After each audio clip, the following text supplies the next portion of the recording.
আমাদের রাস্তাটা ছেড়ে দেন, হাজিগঞ্জের সব গাড়ির পিছনে দয়া করে আপনাদের চাপেন, রাস্তাটা ক্লিয়ার করেন, আমি যেতে পারবেন না।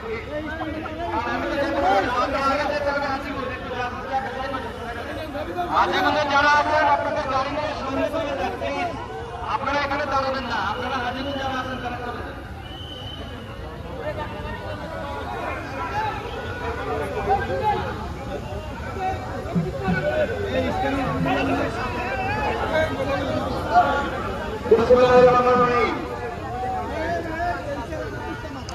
সারারাষ্ট্রে উপজেলা এবং বড় বিএনপির উদ্যোগে আয়োজিত আজকের এই সংবর্ধনা সম্মানিত সভাপতি সারারাষ্ট্র উপজেলা বিএনপির সম্মানিত সভাপতি জনাব আয়াতুল সাহেব, মঞ্চে উপস্থিত সিনিয়র নেতৃবৃন্দ, বাংলাদেশ জাতীয়তাবাদী দল, বাংলাদেশ জাতীয়তাবাদী দলের প্রতিষ্ঠাতা শহীদ প্রেসিডেন্ট জিয়াউর রহমান, দেশনেত্রী বেগম খালেদা জিয়া, আমাদের প্রাণ প্রিয় নেতা জনাব তারেক রহমানের আদর্শের সহিত প্রিয় দলের ভাই বোনেরা এবং গণমের উপস্থিত ব্যবসায়ী ভাইরা, আসসালামু আলাইকুম।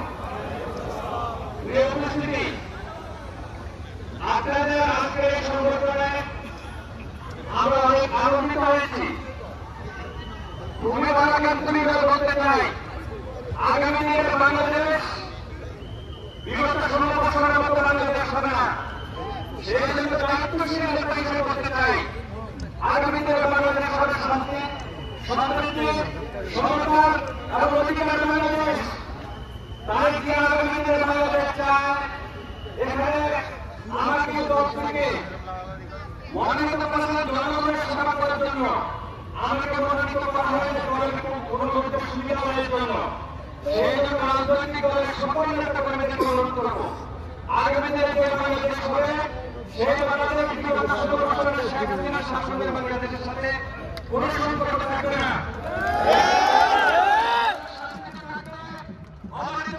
ব্যবসা বাণিজ্য তার সকল কর্ম বিনামূল্যে চলবে। বিশেষ করে প্রশাসনকে আগামী দিনে শাসন ব্যবস্থা আনার জন্য সকল দরকার অংশগ্রহণ নিয়ে আগামী দিনে বাংলাদেশ সাজাতে হবে। সেই জন্য সকল রাজনৈতিক দলের নেতৃবৃন্দ বাড়িতে অনুরোধ করব, আমরা শান্তির বাংলাদেশ চাই, সমৃদ্ধির বাংলাদেশ চাই।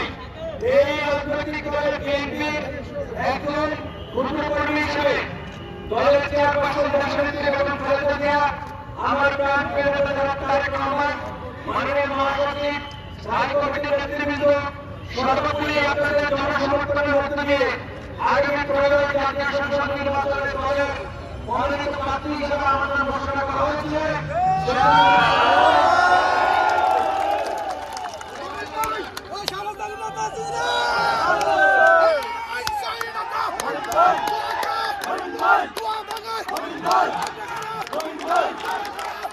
Hey!